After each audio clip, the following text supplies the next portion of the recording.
안녕하세요. 토월대동 리모델링 조합 한성희 대의원입니다.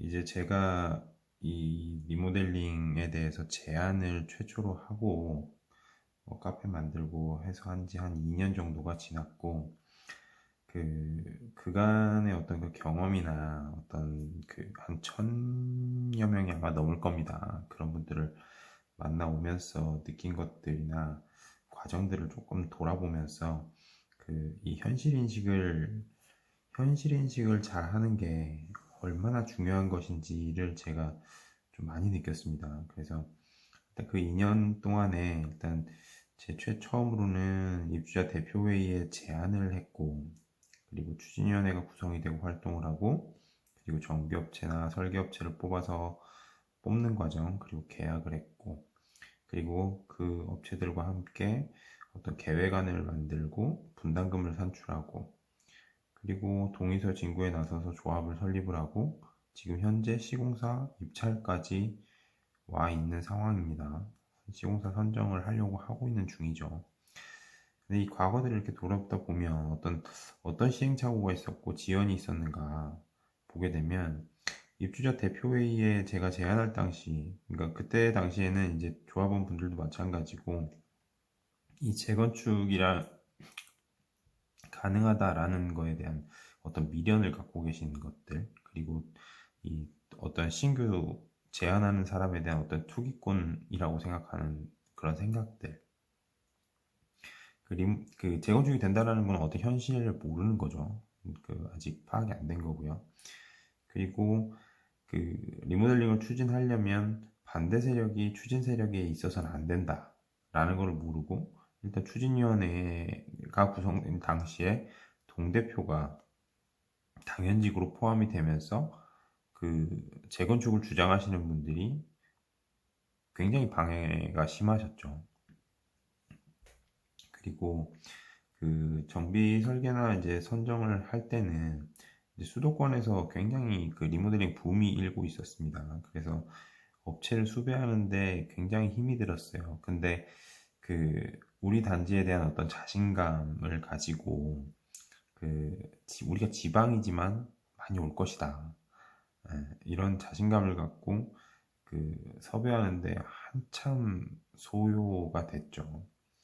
그리고 분담금 산출을 하면서 어떤 분담금 역전이 일어나는 어떤 입력 오류를 범해가지고 어떤 경직된 판단을 하고 하면서 분담금 역전이라는 어떤 정말 다른 데서 보도도 못한 어떤 그런 논란을 만드는 바람에 동의서 진구에도 차질이 발생할 뻔했습니다. 그나마 설명을 잘 드려서 그나마 받아주셔서 저희가 조합을 설립을 할 수 있게 된 것이고, 하지만 어쨌든 조합 설립 과정에서 조합장 선거 과정 뭐 이런 것들을 통하면서 지금 현재 구성된 조합도 오렌지당의 어떤 네거티브 때문에 집행부가 많이 혼란스럽다고 생각이 듭니다. 그리고 지금 시공사 입찰을 하고 있는데 어떤 경쟁 입찰이 가능할 것이다라는 우리가 자신감을 갖고 있었고, 누구도 지금 시공사 입찰 현황에 대한 현실 인식이 없었죠. 시공사 우위가 위에 있는 것에 대한. 그러다 보니까 이 모든 것들이 지금 이런 것들이 한 2개월, 3개월씩 계속 지연이 누적되어 온 겁니다, 지금까지. 근데 이러한 지연들이 일어난 이유가 현실을 잘 몰랐기 때문에 일어난 일이라고 보는 게 맞습니다. 뭐 어쨌든 이런 문제들이 있었지만 저희 조합원 단톡이라든지 어떤 조합원분들의 어떤 집단지성으로 이런 것들을 솔직히 극복해 왔어요. 정말 다행스럽게도 극복을 해 왔죠. 어떤 이유가 됐던 현실을 인식을 했던 못했던 간에 제가 생각할 때는 조합은 이제 공동명체라고 생각을 합니다. 누군가 잘못을 하더라도 어쨌든 책임은 다 같이 지는 겁니다. 그렇기 때문에 집행부가 시행착오를 하지 않도록 하는 것이 결국에는 조합원들의 피해를 최소화하는 지름길이다 라고 생각할 수 있습니다.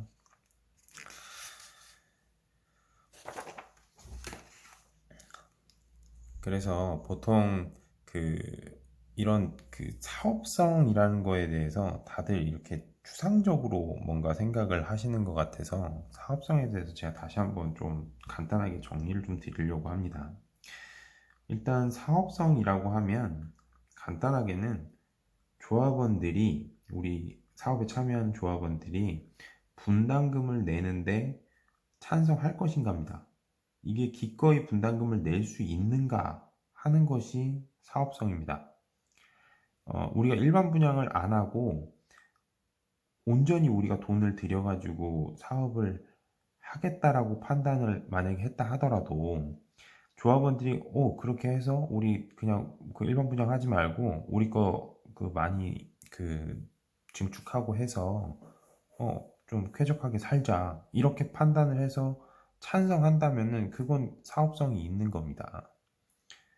근데 아무리 좋은 단지도, 일반 분양이 많은 단지도 1억을 낸다 하더라도 1억이면 굉장히 작은 돈이잖아요. 근데 그 분담금으로 쳐보면, 근데 1억도 나는 못 내겠다, 그런 단지라 그러면 사업성이 없는 단지인 겁니다.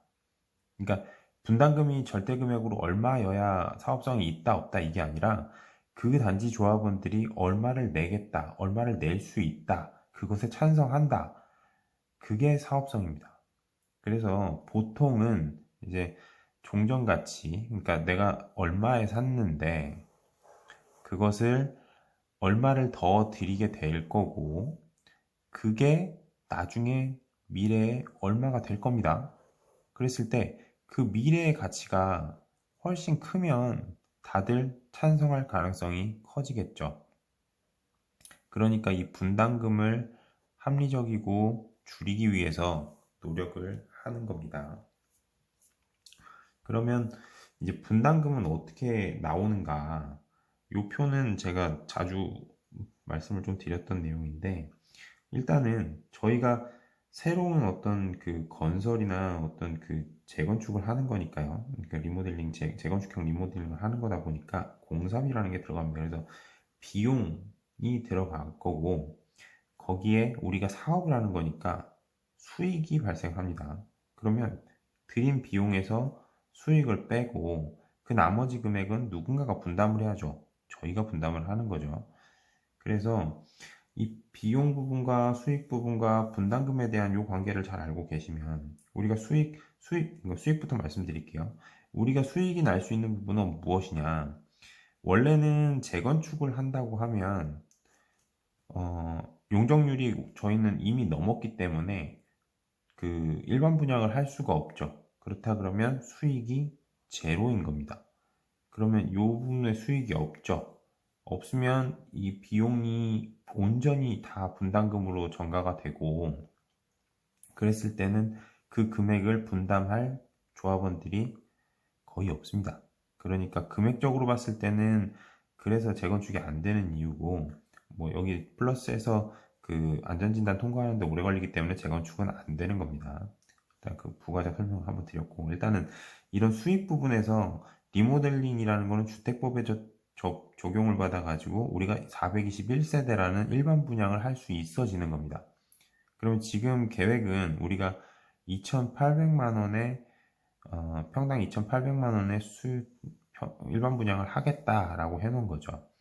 그럼 실질적으로 지금 2,800만 원에 대한 감이 있으실지 모르겠지만 실제 지금 창원의 신규 아파트, 신축 아파트 분양하는 게 지금 1,800만 원 선이 고가라고 얘기를 하고 있죠. 그렇다면 수년 내에 우리가 분양하려고 할 때 2,800만 원을 받는 것이 현실 가능할까라는 생각을 한 번쯤 해봐야 되는 겁니다. 아마도 요 금액보다 요 금액에 미치지 못할 가능성이 훨씬 더 높을 겁니다. 그렇다면 수익은 지금 우리가 예상한 것보다 더 떨어질 가능성이 크겠죠. 비용 부분은 일단 전체 비용에서 예전에 제가 비용 부분 관련해 가지고는 지금 예산 만약에 보시면 전체 예산안 항목별로 봤을 때 요 밭 바 차트로 지금 그려놓은 건데 이런 금액들이 쭉 있습니다. 그럼 여기에 직접 공사비가 이 나머지 밑에 깔려있는 이 모든 점들을 다 합해도 압도적으로 공사비가 높습니다. 지금 일단 전체 금액 대비해서 매입 부가세, 직접 공사비를 빼면 거의 바닥에 깔려 있다고 보시면 돼요. 그래서 지금 공사비 구성은 이런 구성을 갖고 있습니다.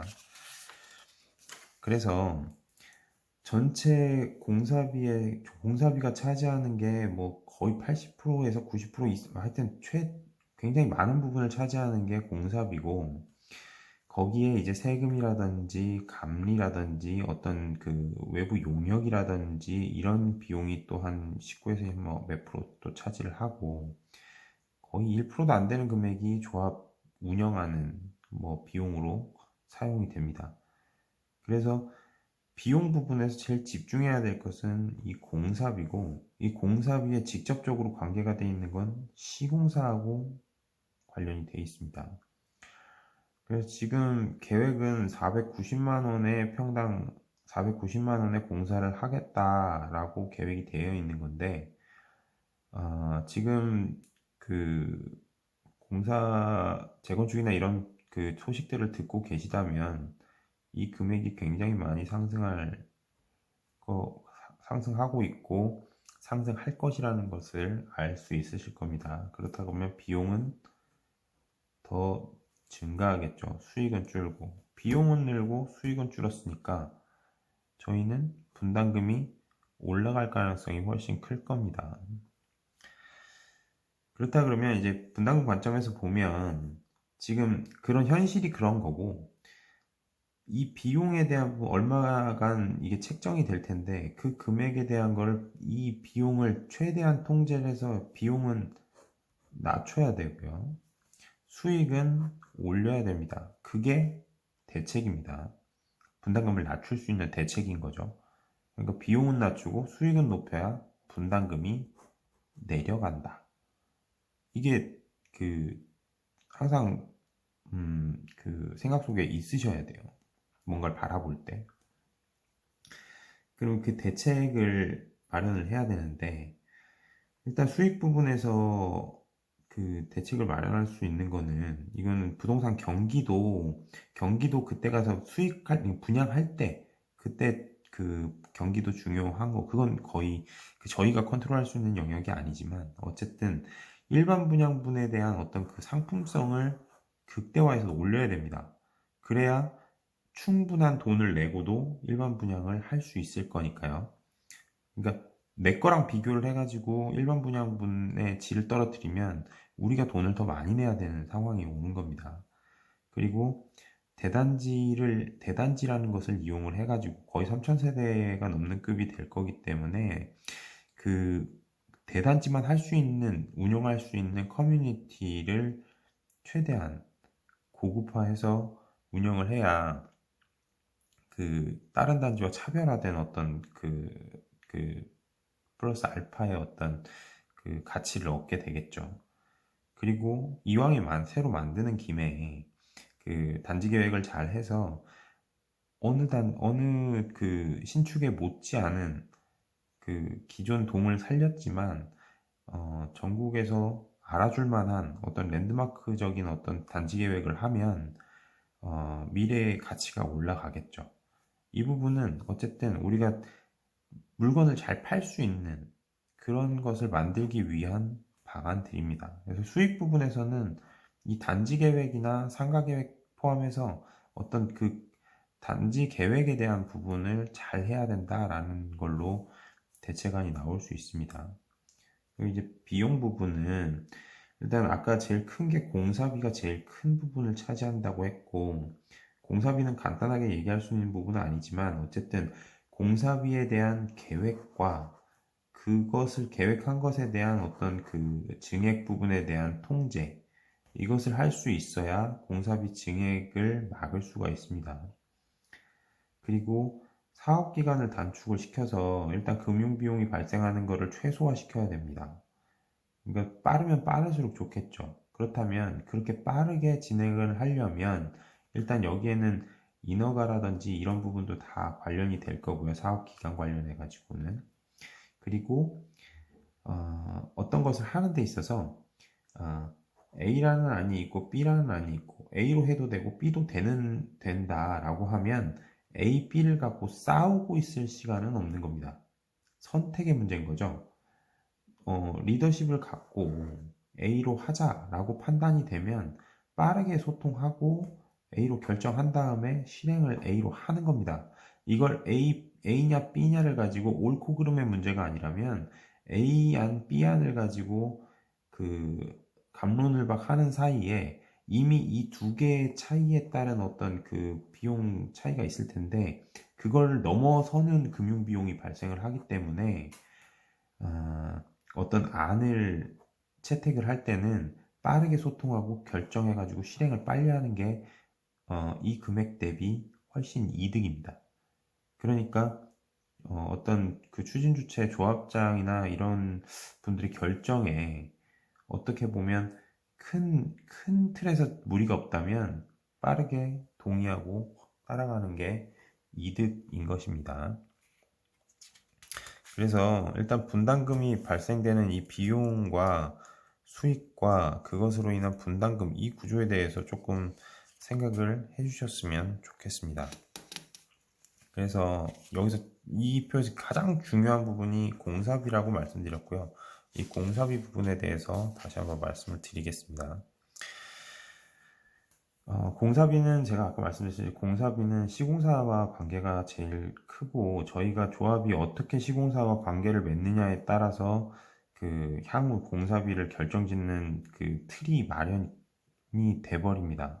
결정이 지어져 버려요. 그래서 제가 이 시공사와의 관계 관련해 가지고는 조합 설립되면서부터 4월 정도인데 그때부터 강조를 했고 조합장님께는 따로 또 말씀을 드린 것도 있고 여러 가지 이야기를 많이 나눴습니다.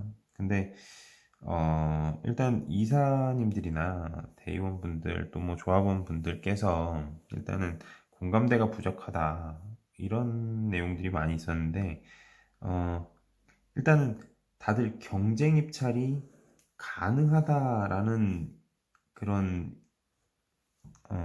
현실 인식을 갖고 계셨어요. 당연히 그렇게 경제 입찰이 돼야 하고 될 수 있을 거라고 생각을 하신 거죠. 그러다 보니까 제가 전에부터 말씀드리던 이런 대책안들이 있는데 CM사라든지 이런 것들의 대책이 있는데 수립되지 못했습니다. 솔직히 말씀드리면. 그래서 경쟁 입찰이 가능할 거라고 봤는데 실제 현실은 1차 유찰, 2차 유찰, 지금 우선 협상 대상자를 선정을 해서 지금 우선 협상을 하고 있죠. 분명히 시공사 우위인 상황에 있습니다.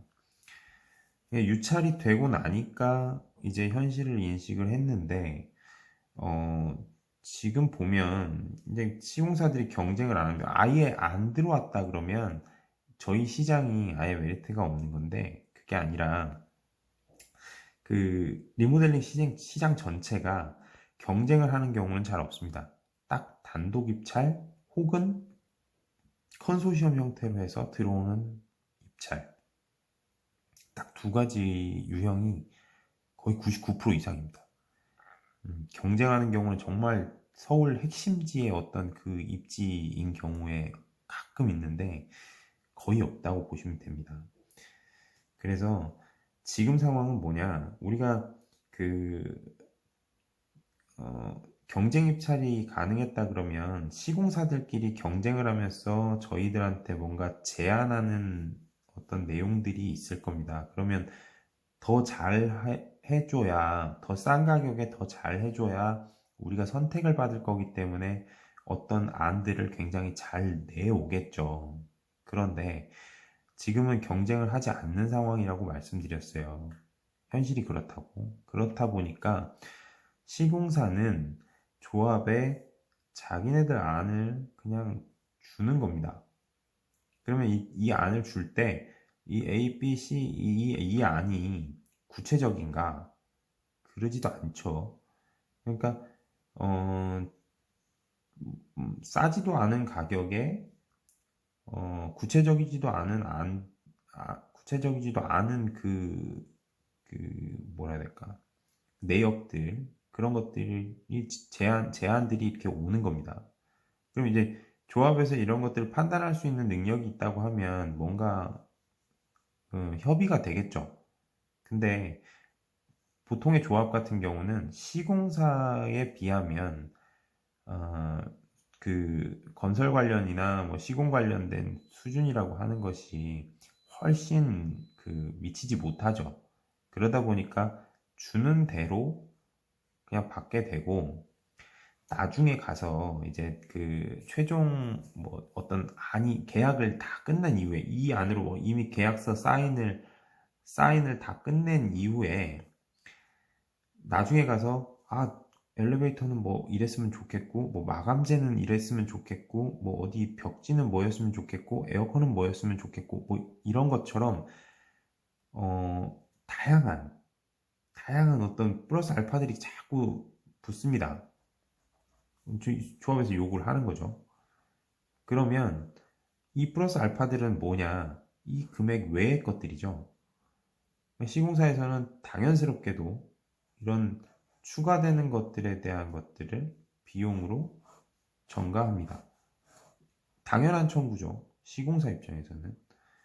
그러다 보니까 이 금액이 실제 그 인플레이션에 의한 어떤 공사비 증가라든지 뭐 이런 것도 당연히 그거는 올라가야겠지만, 이런 그 변동, 조합의 처음에 계약을 잘 못한 것에 대한 그 결과로 추가되는 금액도 상당하다는 겁니다.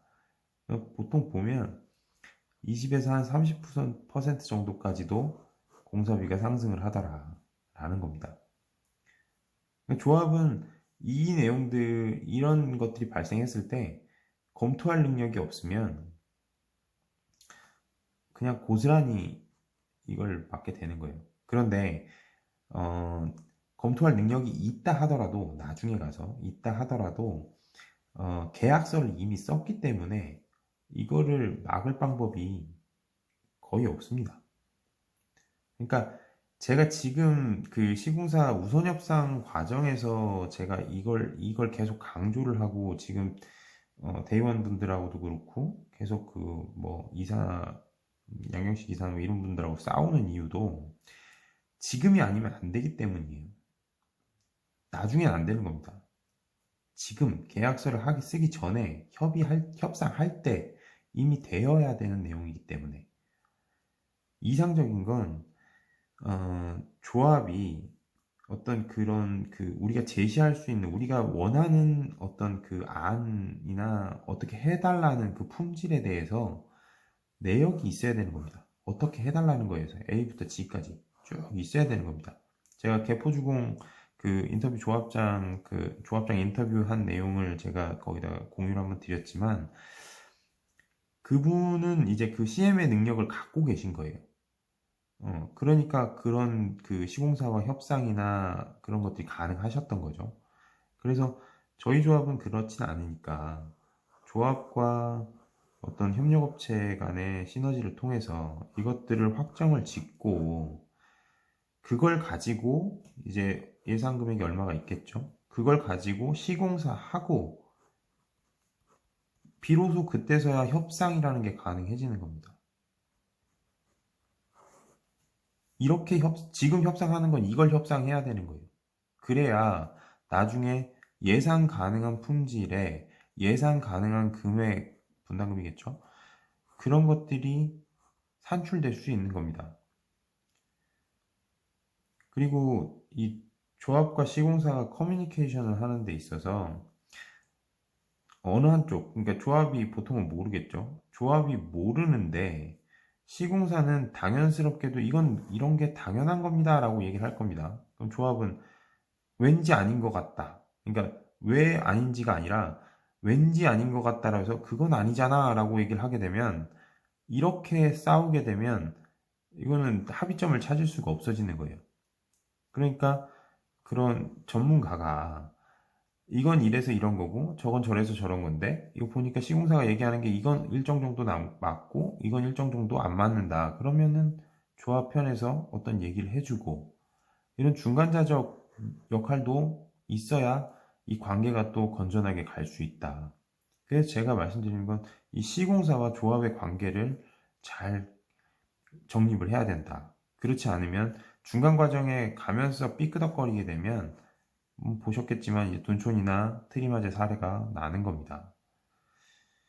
그래서 지금 그 경쟁을 하지 않는 상황에 단독 입찰로 해가지고 시공사가 들어왔다고 해서 시공사가 이런 그 공사비 통제나 어떤 조합이 조금 능력을 갖는 거에 대한 거부감을 갖고 있기 때문에 시공사가 싫어한다고 해서 시공사 눈치 보고 할 때가 아니라 이 계약서에 사인하기 전에 이 조합이 자립 능력을 갖춰야 앞으로도 계속적으로 그 시공사와 좋은 관계를 맺으면서 파트너십을 갖고 어떤 그 앞으로의 그 정비 사업을 진행을 할 수 있다. 이것에 대해서 조금 그 다시 한번 조합원분들도 현실을 조금 인지를 했으면 좋겠습니다.